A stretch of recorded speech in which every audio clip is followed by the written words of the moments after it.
Everybody, what's up? It's your friendly neighborhood ghost Exodus, and I have with me my twin sister, Jessica. Some of you might remember her because she was named in connection to my case, which is insane. But there was a lot of circumstances and how she ended up getting kind of like dragged in against her will. You might have remembered her from the Wired article in regards to witness intimidation, even though she had nothing to do with that. But nevertheless, like I was driving home from work one night and just having a discussion with my sister about like her thoughts, her memory of what it was like to be raided by the FBI. And there was so many things in that experience. And I just want to talk to you about it because like it was a trip down memory lane like you would not believe.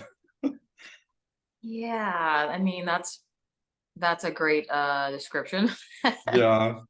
Okay, so I think a lot of this started because I had gotten arrested in on June 26, 2009 for transmitting a malicious code, which is, I guess, you know for lay people, it's like malware or whatever. It was botnets.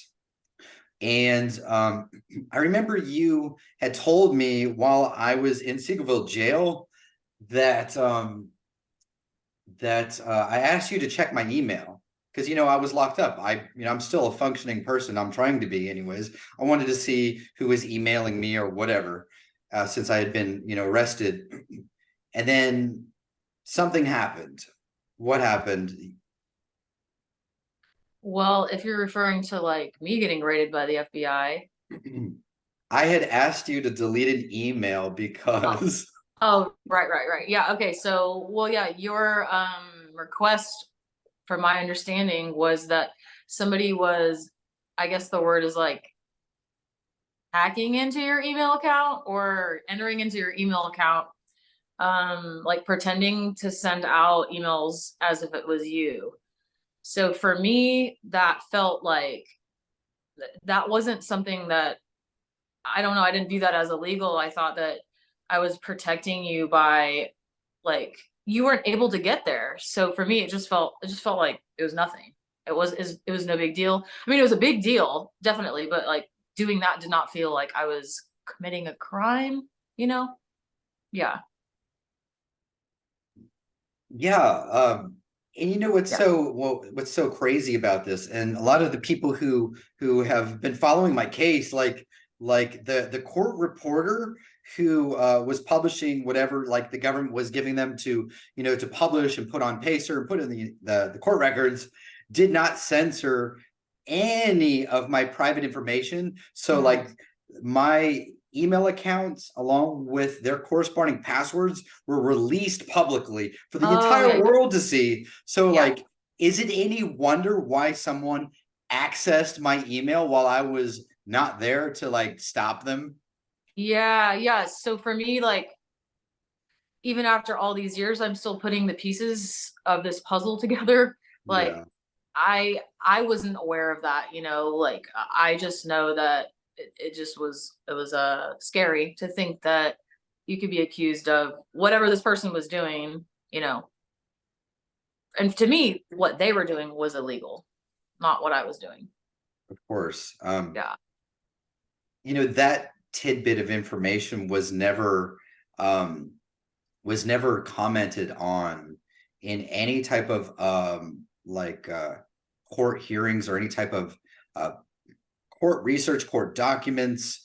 Um, you know, Under Texas law, like they're supposed to censor private information, and so making it available for like everyone, Yeah. is it? I can go onto Right. a breach report database to this day, and those accounts were compromised, and I couldn't even save them, and I can't even get into them to this day. So, Wow. anyways, I hate that I Yeah. put you in that position, and I would have done the same for you. Just Yeah.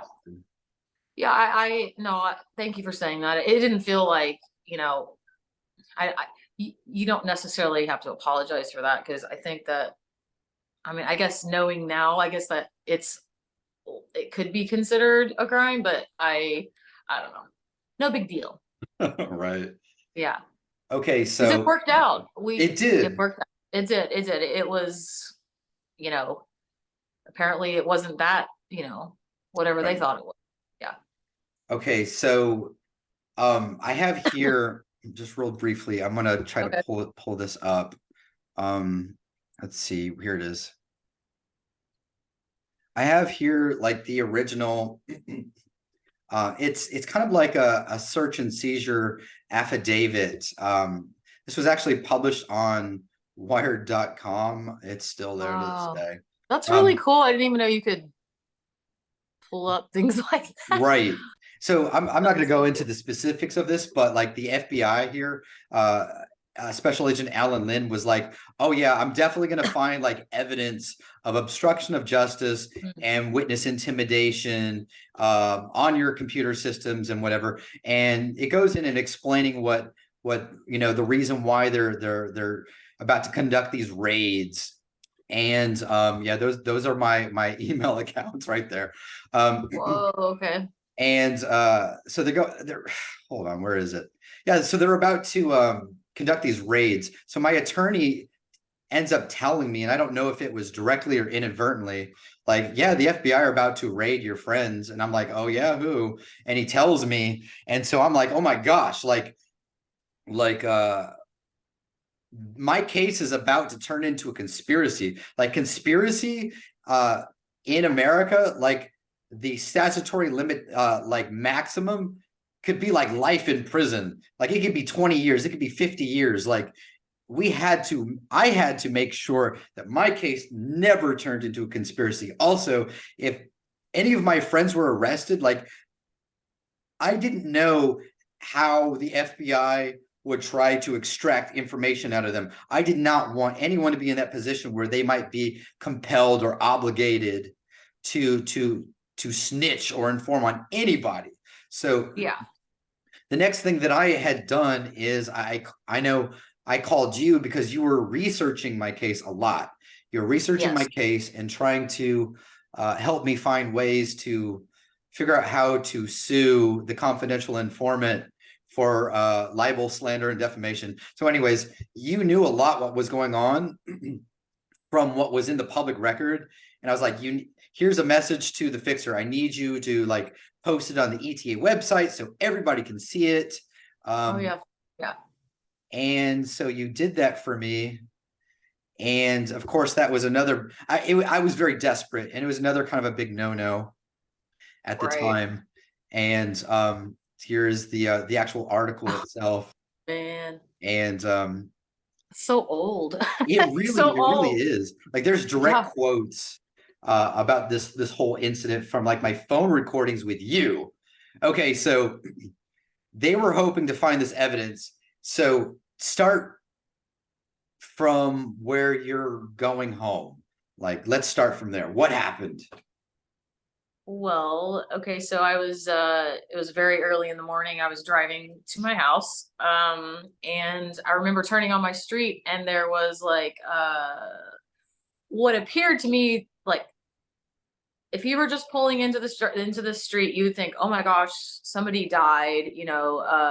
It's so early in the morning. I sort of was thinking, is somebody having a family reunion or somebody died and it was like, breaking news overnight and everybody showed up. But it was all like government vehicles. But it didn't register. I just saw like black government So there was vehicles. a lot of them. Yeah, they're actually like three deep in the street, like across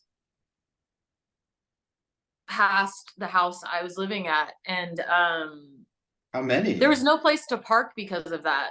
Uh-huh. So I pulled over on the curb, like one or two houses down from the house I lived at, and before I even knew it, there was an arm or a hand pulling my arm out of the car, like aggressively. And it was either that I had my window down on the passenger side, or they just opened my passenger side door and they took out my computer bag. And then I was getting into video editing and photography. It was all really terrible. I was not living my life well then. But I was really interested in all that. Anyway, so they took that computer, and as they were pulling me out, the man was like, "Are you surprised it took us this long?" And I was thinking, he was okay. So for your listeners, like I'm not ashamed of this. I was a drug addict back then.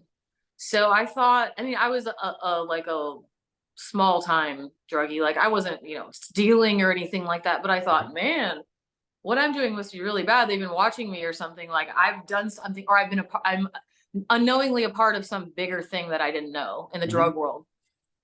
And so I was like, yeah, I guess. Like he was like, surprised it took us so long. I'm like, yeah, I guess. And then he started telling me about my brother who committed crimes. And I'm like, what are you talking about? I had no idea what he was talking about. So I go into my house, and there's like 25 fully uh uniformed armed with those like guns like this. They're like all plastered against the wall and every exit or entrance to the house. And they sit me down at the dining room table, and in walks this like Angelina Jolie, bad mama jamma, very beautiful, very authoritative woman. And she's like, bam, slams on the glass and like, we know what you're doing. Tell us where the money is. Tell us where the money is. And I'm like, I don't have any money. Like, I mean, all I had was like residue in my drug pipe, So like I was coming over. I was actually where I lived was just I lived in two places, Mhm. and I happened to be just going back to this house I do need to say something real quick. to get more drugs. Yeah, They had all these armed FBI agents for you. There was only yeah, 3 FBI agents and 1 senior police officer who arrested yeah, me. yeah. Unbelievable. They sent the freaking cavalry after you. Yeah, yeah. I mean, it was like the movies.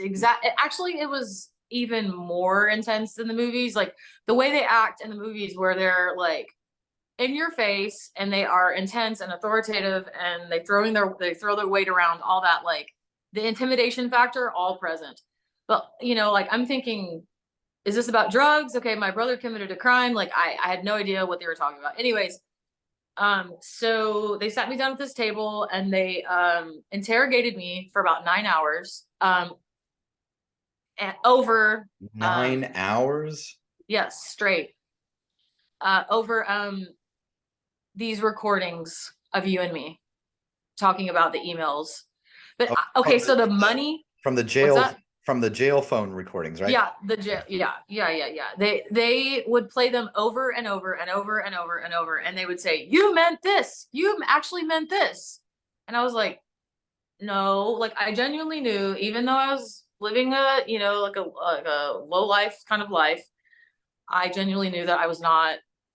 I wasn't actually scared in that moment, because I was like, I know I'm telling the truth. Like I Mhm. feel like, what else can I say? Like there's nothing else to say, but saying the same thing over again, over and over again. And they just didn't like it. They didn't like it. They didn't believe it. So they were taking the context from like your Yeah. end of the phone recordings and trying to tell Yeah, you what you meant. absolutely. Yeah, I wish I could remember the exact, phrasings or the exact kind of things I was saying. But I was like, this is what I remember repeating over and over again. From my understanding, somebody was entering into his email account, maybe more than one person, but somebody was violating his email and sending out emails as if it was him. Now, if that's not the correct details of the whole story, I have no idea. All I know is that that's what I remember, and that's what I was doing. So, yeah, it just kept going and going, and they wanted to go through everything and look through my computer, and all of that. And yeah, That's insane. So yeah. there was what? How many like black SUVs came into your neighborhood to come in and Oh, interrogate you? okay. So I'm gonna go on a lower number instead of a higher number, because I can exaggerate sometimes. I'm gonna say maybe 15. That's insane. Now, there may not have been 15 black SUVs, but I know for a fact there was at least 4, 5, and they were like blocking. And then every single, it was just like a parking lot. That's what I can describe it as, parking lot. Wild. As far as the eye could see, but I mean, when they came for me, it was my last day at the Corral Clinic. I was about to start my job. I had actually already started it at Global Data Guard as an entry-level network security analyst. And I'm a person of habit and of routine. So one of the things that I would do before I would start my shift is I drive around, the Corral Clinic, the parking area, just to see who was there. Because as like a security guard, you're always looking for things that are out of place. And I had seen this black van parked usually where the cleaning crew usually parks, the late night cleaning crew. Now their van is like a dark purple, so it was kind of dark, so I just assumed it was the same van. So I meet the guy I'm about to train. It's going to be his very first time working any post as a security guard. He's brand new, has no experience. And as soon as as we enter the building, from the right-hand side, from the right-hand side of the Corral Clinic, these like 3 FBI agents, it was FBI agent, Special Agent Alan Lynn, Ajit Singh, and Special Agent Howard, and I think it was 1 senior police officer, all came screaming at me.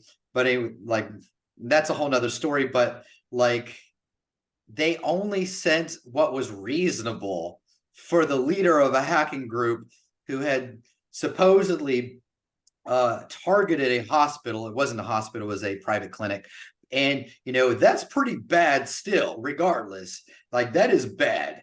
And here is my sister who deletes an email. Yeah. Yeah, I know. Yeah, they were like, back then I smoked. So like, I remember thinking, because the house I lived in, I really tried not to smoke inside. So I was like, can I go outside and smoke a cigarette? They were like, absolutely not, and they were like posted up right by the exit. Like, I'm some freak, like I'm gonna run. Oh, Like, where are you gonna go? Where am I mean, like with my residue in my pipe, like, come on, I need drugs, dude. And there's I'm staying right here. Like over 20 FBI agents with like AR-15s ready to shoot. 1,000%, like a woman who deletes an email. The uniform, like the actual uniform you see, like where they're all strapped and like, headgear and everything. I'm like, I bet they were what very do you think excited. I'm gonna do? They were probably hoping there was money involved. They were probably hoping that you were also secretly an arms dealer and you had rocket launchers and stuff. I don't know. Oh, I know. You know what's okay? So hopefully this is okay to say, but for the amount of manpower and intimidation, they never went in the attic and they never went in the shed. There's nothing in there, but it's just like, what do you like? It's so horrible, but I thought you would be like scouring the earth for whatever you wanted, but no, it was like, you're gonna tell us some stuff that isn't true, and then we can take that and finish our case. It's like, wow. yeah. It's funny that you're saying that, because okay, another team raided my apartment, or at the time my wife and daughter were there, and the FBI agent was like telling me while I was in Dallas, it's like, here's a phone, you need to call your wife because we're about to kick her door in, and I understand you have a daughter. We don't want to alarm anybody. So I'm calling and calling and calling. She's not picking up. I'm like, oh my gosh. And my daughter usually would play right behind the front door. So having a door blasted in would have probably severely injured my 13-month-old baby. Thankfully that didn't happen. So when they came in to search, do their search and seizure at my apartment, they took a whole bunch of stuff like they would normally do, but they missed the biggest gold mine sitting literally like not 5 feet away from the front door that they stormed. It was a big blue duffel bag with all my gear, all my CDs, Oh all my my USB gosh. sticks, with all my notes. They missed it. And I'm glad. I just thought it was kind of funny. That's pretty wild, I gotta say. Yeah. So, anyways, going back, so they were like demanding you, like, where's the money? Like, there was never any Yeah, discussion between you and me regarding money. So I think they were just trying to use that as a way to scare you and make you just talk about anything. absolutely. Yeah, like And then they what is thought this? that. You said that they had accused you of being the shadow leader of the Electronic Tribulation Army or something like that. Yeah, what's wild is I don't even remember that today, but Mhm. you sort of reminding me of it. I'm remembering, I'm like, I don't even know what that is. Like, what is that? Like, I'm this the like I'm not online and I'm the person doing the work on the outside or something. Like, I don't know. Is that what a shadow means? Because Yeah, I think that's what it means. It's kind of like a middleman or an auxiliary oh, okay. person who's receiving orders from the boss, but acting in the stead as the boss or something. I don't know. Wow. Yeah, if I was that smart, I don't know. Like, I probably wouldn't have been a drug addict at the Oh, time. Yeah. understandable. Oh my gosh. Yeah. Um, they may have got, I don't know. So when I got locked up, no one like in my family dynamic like really was that interested in with you being the only real exception to make Yeah. like a be very proactive in trying to help me figure out what was going on. So I mean, you read the news articles, you even commented, to the media. And then of course you found the ETA website, if I hadn't told you already, and seen like these guys were very, very public. They didn't seem to hide themselves or their activities or whatever they were doing. And then of course, when the CW-1, the confidential witness, unmasked his role in the case, that provided a whole new nexus of like what's going on, and here are some answers. And I remember like my only thing, uh and maybe that's where they got that impression, but it was like, I need you to like help me figure out like the legal angle of what's going on, because I'm going to be sentenced one day, and the government star witness, it has basically like taken the world by storm in the cybersecurity world. At least I mean, it was a big deal what I did. But I literally had no real way to defend myself against the government star witness. And so, Yeah. and some of the things that I saw, I thought were very slanderous at the time, and would make it impossible for me to even defend myself in court. So I really wanted to pursue a legal ground to try to, hey, look, you need to like settle down, and just like, this is very unusual anyways, because I mean, he was a government informant with a secret designation to protect his identity. And so, but they took that and kind of like erased the context, um, and created a new context. But they hoped to find some type of evidence in our letters, Right. in our jail phone recordings, and in, I understand that you also recorded our phone calls on your own. Yeah, well, yeah, I because I was into video editing and I was, maybe in a fantasi or in like a Yeah, you said you wanted to make like a thoughts. documentary. Yeah, I was working on a documentary. I had no idea what I was doing, but recording the conversations and setting up, the scenes where we were talking on the phone. I mean, it was good. It was good footage for all that. So, but yeah, so they took all that. Yeah. I remember, I think you also voluntarily gave them your copy of our phone recordings, Wait, which of the what? of our phone recordings. Oh, yeah, right. Yeah. Yeah, right. I mean, So you provided all this, I mean, you provided that on top of what they took from your residence.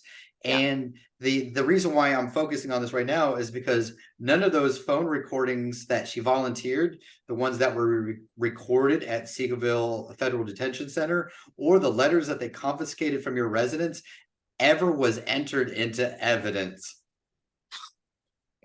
Right, because there's nothing there. There was nothing there. Yeah, That's a kind of a big deal. it is a big deal.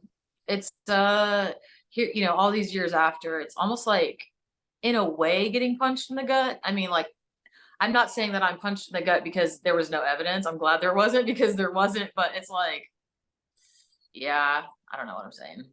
No, I get It's it. bringing back like a lot of maybe repressed like trauma, you know. It was traumatic.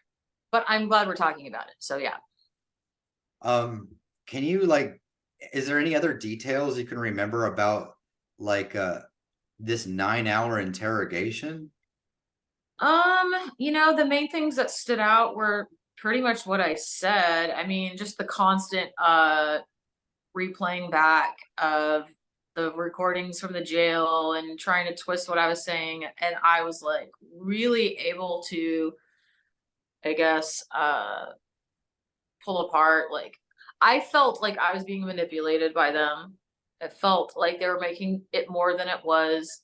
And it's almost like they were trying to bring resolve to something faster than really there should have, like, there was a lot more, how do I say that?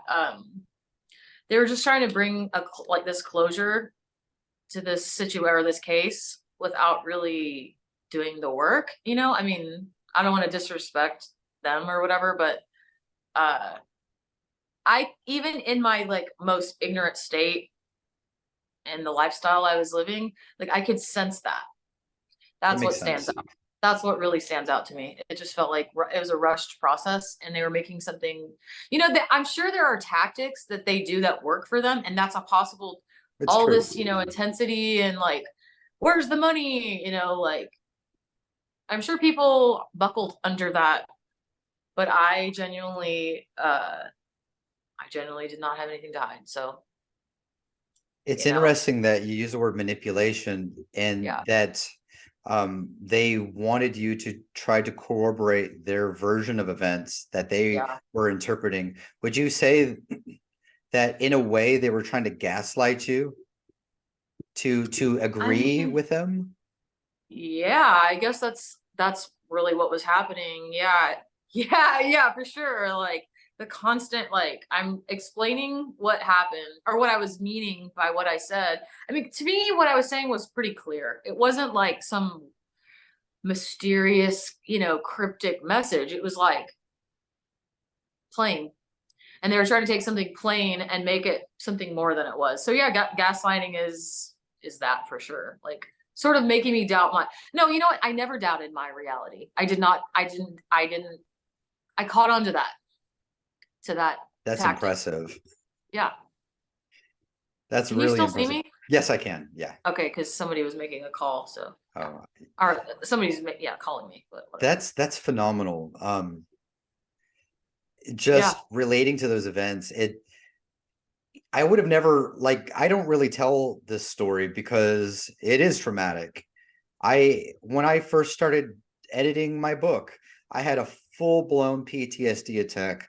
I was dating someone at the time and I broke up with them because because I think I've suppressed a lot of these things, and when I bring them to light, like they emotionally just, it's like a hand grenade goes off in my psyche. But see, when I can now go back to that part of my book and not have an episode. It'll be something else that I wrote that I'm editing, that I'm suppressing, and then I have to try to Yeah. contend with that traumatic memory and figure out how to process that and whatever. Yeah. It's funny, like talking about all this, I can tell you that just that experience alone, to this day, when I see like a black Tahoe, I Mhm. instantly, I'm like, oh, they're, you know, what are they? It's not that I really believe they're following me, but it's like this instant like trigger. I'm like, oh, I feel this, you know, feeling. When I was first released from prison in 2017, um, before I went on the run, my paranoia level was like Yeah. unlike any other time in my life. I remember going job hunting, at the time I was trying to restore my marriage. And so I was with my wife at the time at Whole Foods, the same Whole Foods that I had hacked like almost a decade before. My God. I used to launch almost all of my attacks from their Wi-Fi. Just fun fact. Anyways, so their kiosk was down, and I was like, oh great, well I can't do it. I can't do an online application. They don't. Now we're living in the age where it's paperless and we have to do it online. And so my wife pulls out a little netbook from her purse, like, here, use this little laptop.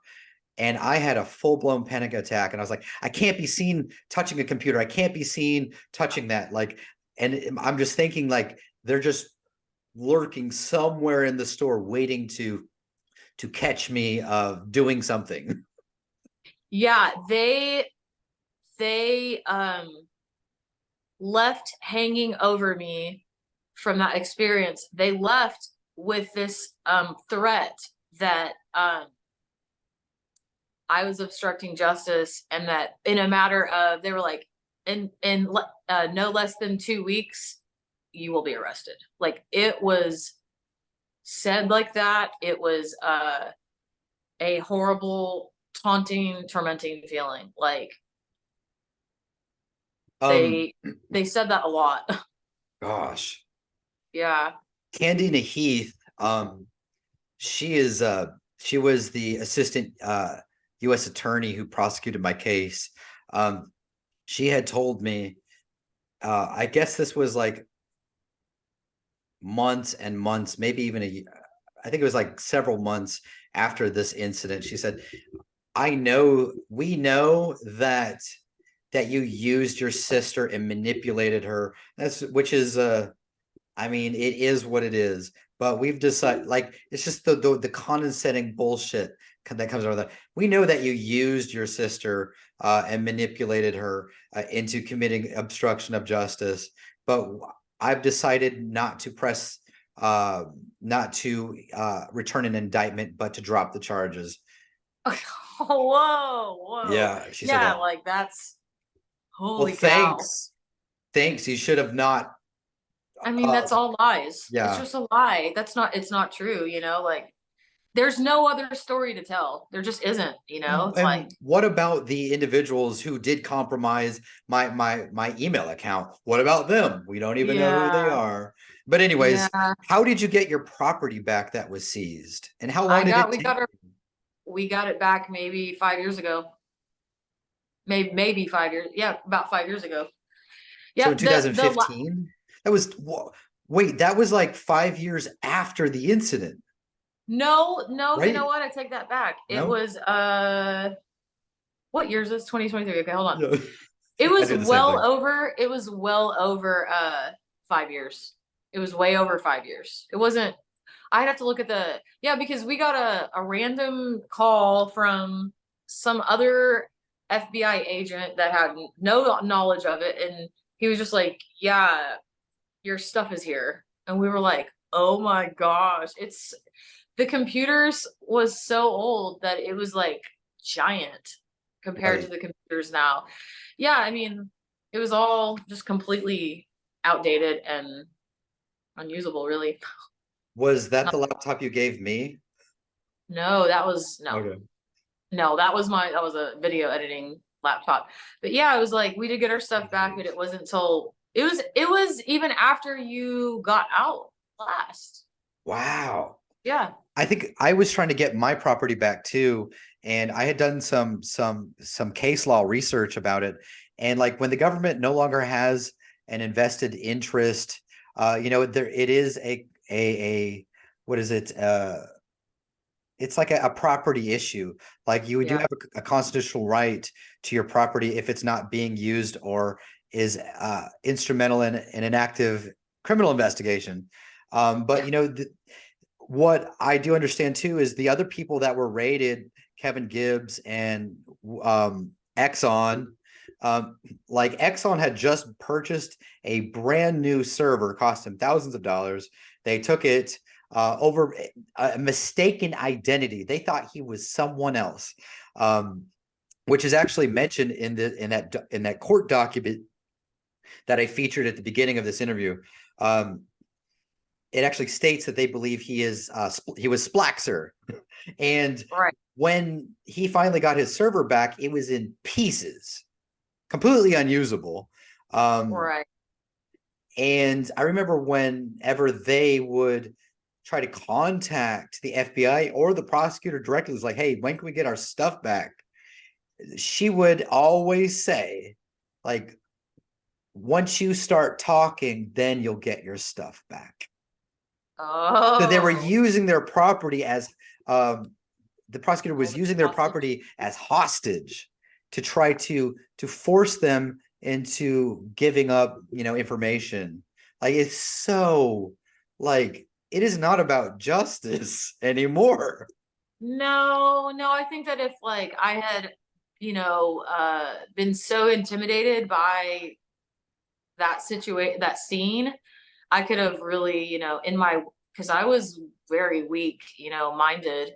I could have, been swept over their tidal wave of intimidation, and it could have been really bad. It could have just been really bad, but No, I think I it's don't know, actually very admirable how you were able to withstand their tactics to try well, to, yeah, the truth prevails, and it it does did. prevail.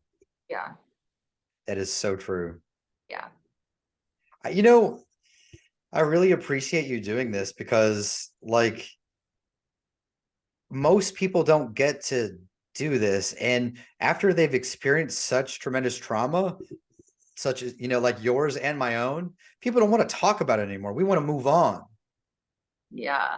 Well, I mean, we both, probably were like that for a while, but now even, your life, my life, there's been a lot of healing individually and together. So we can talk about it now together. I agree. Yeah. I really hope that, people listening in or watching this will, like, it'll give them some perspective. And for other people who have experienced, what we have gone through with the justice system, maybe give them some type of encouragement to speak out and relate their experiences as well. Yeah. Yep. I love you, agree. sis. You're Love you amazing. too. Thank you Yay. for doing this. You're welcome. Oh man, so when are we gonna hang out again?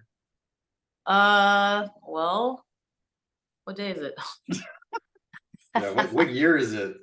What year is it? Yeah, for real. I can't believe it's 2023. Yeah, soon, definitely. Soon. Let's do it soon then. Yeah. All right. Thank you again for your time. You're welcome. Love you. I love you too. All right. Bye. Bye.